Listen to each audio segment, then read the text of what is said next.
سب سے زیادہ تو خطرہ مجھے ہے. کیا آپ کو لگ رہا ہے کہ میں پیچھے ہٹوں گا؟ میں کیوں نہیں پیچھے ہٹوں گا؟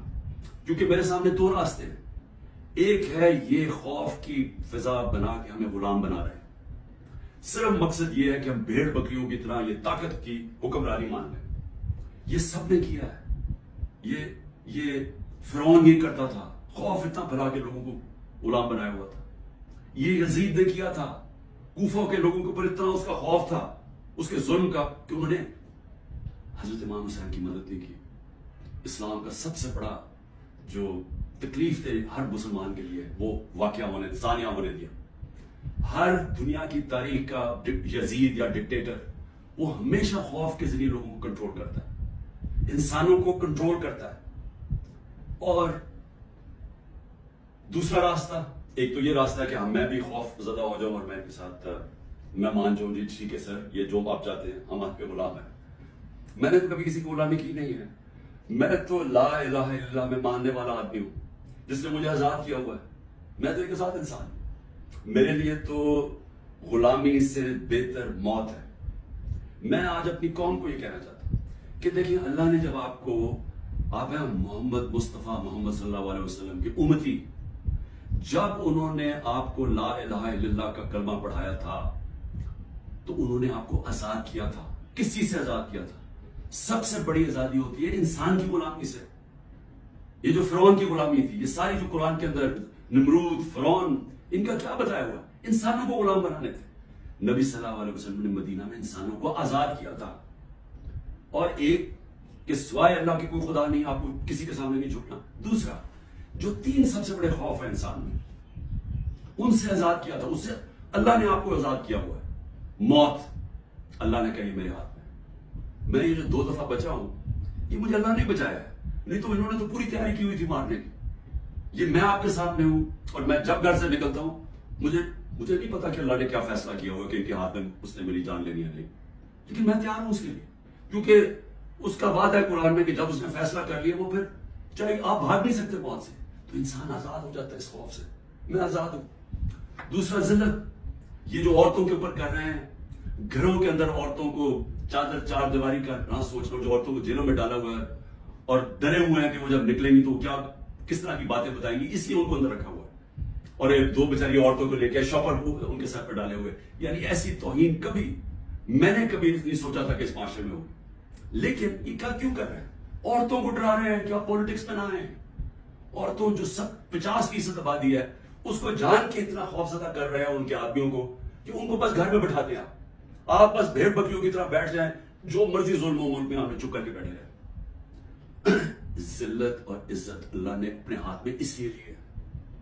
مجھے جتنا ذلیل کیا، میں بھی ایک ٹرسٹی، آج تک کوئی سوچ سکتے ہیں جس کو ایک آنا بھی نہ ملے ٹرسٹی بننے کا، اس کے اوپر نیب کا کیس اور وارنٹ نکال دیا اس کے مجھے ذلیل کرنے کے لیے. لیکن کیا یہ ذلیل کر سکے؟ ہر روز وہ جی عمران خان غدار ہے، وہ کھڑے ہو کے لوگ کہتے ہیں کیا میں ذلیل ہو جاؤں گا؟ لوگ 50 سال سے بھی جانتے ہیں، کیا وہ مانیں گے کہ عمران خان غدار ہے؟ کیونکہ ذلت اللہ نے انسان کے ہاتھ میں نہیں رکھی. آپ سب کو اس پہ اعتماد ہونا چاہیے. اپنے اعمال سے انسان اپنے آپ کو ذلیل کرتا ہے. اللہ کبھی اس آدمی کو ذلیل نہیں ہونے دیتا جس کو دوسرا آدمی بدنیتی سے دوسرے انسان ذلیل کرے. یہ دنیا کی تاریخ ہے. نہیں تو ہر طاقتور آدمی عزت دار ہوتا اور ہر بیچارہ کمزور ذلیل ہوتا. اور تیسری چیز رزق. مجھے یہ اعتماد ہے کہ میرا جو ہے جو بھی ہے وہ اللہ نے دینا. محنت میں کروں، ہاں محنت میں پوری کرتا ہوں، لیکن رزق اللہ دیتا ہے. تو یہ جو گھر توڑ رہے ہیں لوگوں کے، ڈرا رہے ہیں دھمکا رہے ہیں، اس کا مقصد ہے کیا؟ کہ لوگوں کی رزق کے اوپر جا رہے ہیں نا. لیکن اللہ نے تو کہا وہ یہ میرے ہاتھ میں. تو یہ جب آپ کو ان 3 چیزوں کے اوپر ایمان ہو جائے گا کہ قرآن میں واضح لکھا ہوا ہے، یہ آپ کو آزاد کر دیں گے خوف سے. یہ جو خوف کے ذریعے غلام بنایا جاتا ہے، اللہ نے یہ 3 چیز اپنے ہاتھ میں اس لیے رکھی ہیں کہ انسان کی غلامی نہ کرے. کیونکہ آزادی کو سب سے زیادہ اہمیت ہے. اپنی آزادی کے لیے جو مرتا ہے اس کو شہید کا رتبہ دیا ہوا ہے. جہاد ہے وہ. اور شہید پیغمبروں کے بعد رتبہ آتا ہے شہید کا، جو اپنی آزادی کے لیے کھڑا ہوتا ہے. یہ ہم اپنی آزادی کے لیے کھڑے ہیں. یہ ہے ایک طرف ہے ان کی انسانوں کی غلامی، یہ جو ظلم کے ذریعے کر رہے ہیں، اور دوسری طرف ہے انسانوں کی آزادی اور ایک عروج اور پرواز اوپر. اور وہ پاکستان جو بننا چاہیے تھا جو چھوٹے سے قبضہ گروپ نے ہمارا ملک نہیں بننے دیا. اس لیے میں آپ سب کو کہنا چاہتا ہوں مشکل وقت ہے, آزادی کے لیے قربانیاں دینی پڑتی ہیں, ہم سب, میں تیار ہوں قربانی کے لیے, میں اپنی سب سے بڑی تو جان کی قربانیاں میں اس کے لیے تیار ہوں, لیکن میں کبھی کسی صورت ان کی غلامی قبول نہیں کروں گا. اور میں چاہتا ہوں میری قوم میں آپ بھی تیار ہو جائے. 20-15 ہزار لوگوں کو جیل میں ڈالے نا, ہم 23 کروڑ لوگ ہیں, کیا 15 ہزار کو سامنے رکھتے ہوئے 23 کروڑ لوگوں کو غلام بنا دینا انہوں نے؟ تو آپ نے کسی صورت یاد رکھیں, یہ اب 2 رائے ہیں. ہم نے اگر اپنے اس وقت اس خوف کے سامنے جھک گئے جو یہ کوشش کر رہے ہیں, یاد رکھیں آپ کی آنے والی نسلیں آپ کو معاف نہیں کریں گی, کیونکہ اس ملک کا پھر کوئی مستقبل نہیں ہوگا.